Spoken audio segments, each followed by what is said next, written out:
historia de Edward Mordrake, el hombre con dos caras. Esta sería la historia de Edward Mordrake, un hombre nacido con una rara malformación que le otorgó dos caras y que la historia y las narraciones populares lo convertirían en un monstruo adorable, una especie similar a Joseph Merrick, el hombre elefante, un hombre pues transfigurado por su enfermedad, y hubiera sido exhibido en atracciones circenses. La historia de Edward Mordrake comenzaría adulterada ya por su posición burguesa. Su madre era la condesa de Darlington de mediados del siglo XIX, una terrateniente del sur del condado de Portsmouth, en el Reino Unido. Como hijo de buena familia, era envidiado y odiado a partes iguales. Su estirpe y riqueza a heredar le situaba en el foco de atención público. Su enfermedad en la diana de bufones, chanceros y linchadores profesionales de su apellido. Todo alimentaría el mito de ogro tocado por alguna fuerza sobrenatural y que exageraron o inventaron años de narración oral. Mordrake padeció el síndrome congénito denominado diprosopia o duplicación craneofacial. En realidad consiste en la duplicación congénita del notocorda, una estructura embrionaria común en todos los vertebrados cuya doblez provoca la generación de dos crestas nerviosas que a su vez generan dos estructuras craneofaciales distintas. A diferencia de los siameses unidos tras el nacimiento, la disprosopia no es debida a la fusión o separación incompleta de dos embriones. Es el resultado de una anormalidad en una proteína que marca el patrón craneofacial normal. Dependiendo del nivel de alteración congénita de estas proteínas, el individuo puede tener hasta 4 orejas, 4 ojos y 2 labios separados.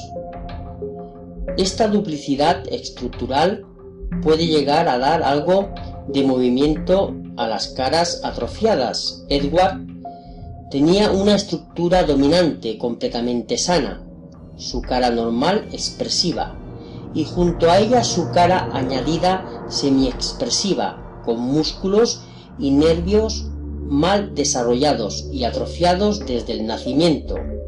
Esta sería otra prueba que confirmaría la disprosopia en vez de un caso de cefalopagus o gemelo parasitario vestigial, donde el siamés muerto carece de todo tipo de movimiento independiente.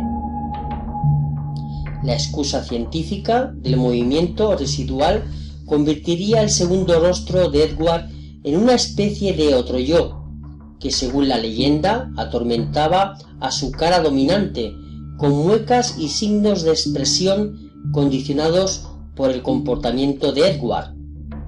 Según la leyenda no verificada, la segunda cara parásita sonreía y movía los labios burlándose de su alter ego dominante hasta sumergirle en una depresión que le conduciría finalmente al suicidio.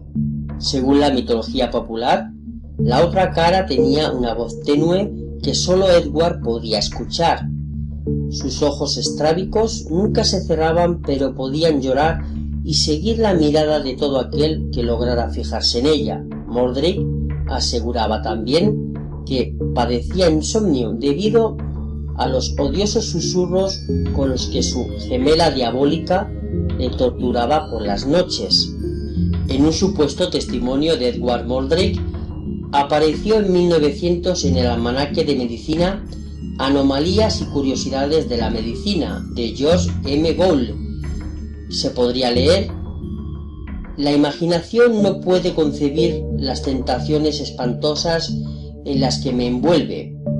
Por alguna imperdonable maldad de mis antepasados estoy cosido a este demonio, aludiendo a su otra cara, porque estoy seguro que es un demonio, afirmaría. Yo ruego y suplico para que lo eliminen del mundo aunque yo muera.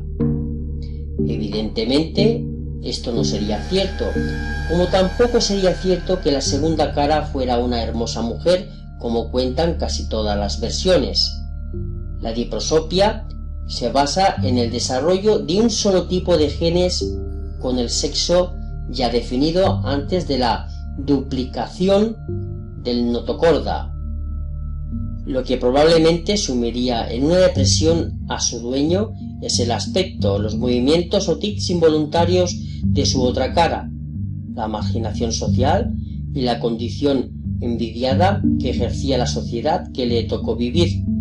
Todo ello obligó a Edward a incomunicarse y someter a su personalidad a las duras condiciones de aislamiento que pudieron desencadenar el supuesto suicidio. Otra gran mentira de esta historia sería que la foto que encabeza este y otros cientos de artículos de la red que cuentan la historia de Edward, la foto es de una calidad superior a la que se puede esperar de una sesión de fotos del siglo XIX, y el peinado, la diferencia de tez o las sombras que ocultan la segunda cara hacen pensar más en una producción cinematográfica que en una prueba gráfica forense. Puede ser una de las múltiples representaciones de cera que hay del busto de Edward, y realizadas mucho después de su fallecimiento en algún punto del siglo XX, para el disfrute de un museo de los horrores o academia médica. Todos los datos de este caso no vienen amparados por un expediente médico verificado, sino por la imaginería popular, textos paganos, recopilaciones frikis, obras de teatro o incluso canciones de culto que adornan y alimentan la leyenda.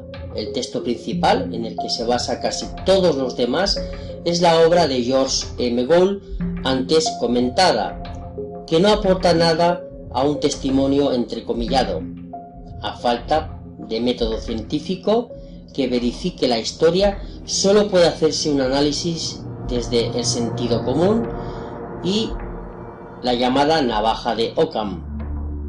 Bienvenido a los misterios y a las narraciones populares, y en este caso a las redes sociales como Internet.